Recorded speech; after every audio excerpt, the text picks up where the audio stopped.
Hello, magandang araw sa lahat. Ngayon magluluto naman tayo ng simpleng ulam, ang pork steak. Simple talaga. Simulan na natin guys. Una, ibabad muna natin ang karne sa 3/4 cup soy sauce. Lagyan din natin ng 2 tablespoon calamansi juice, 1 tablespoon oyster sauce, at half teaspoon ng paminta powder.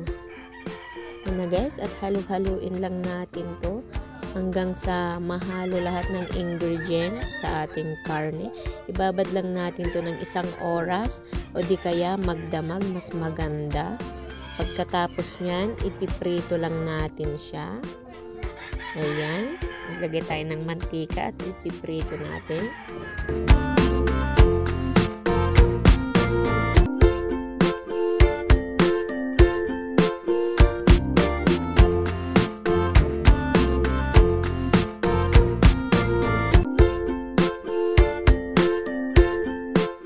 Pagluto na ang karne at nag golden brown na, pwede na nating hanguin ito.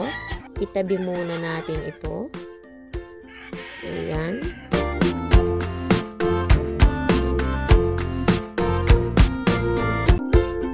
Iprito natin yung mga natitira pang karne.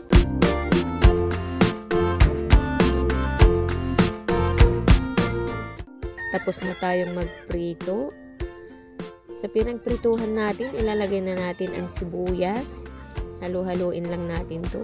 Pwede kayong gumamit ng puting sibuyas.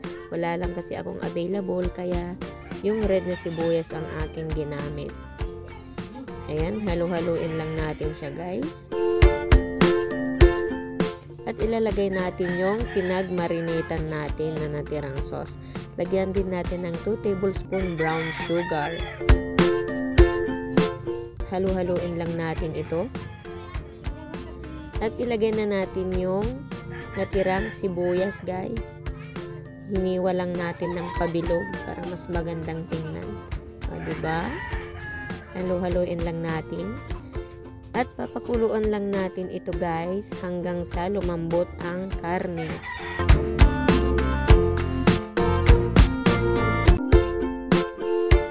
Yan, pwede kayong magdagdag ng tubig guys kung kinakailangan. Takpan muna natin siya. At ayan na nga guys. Ready na ang ating pork steak. Ayan. Itsura pa lang, katakam-takam na, diba?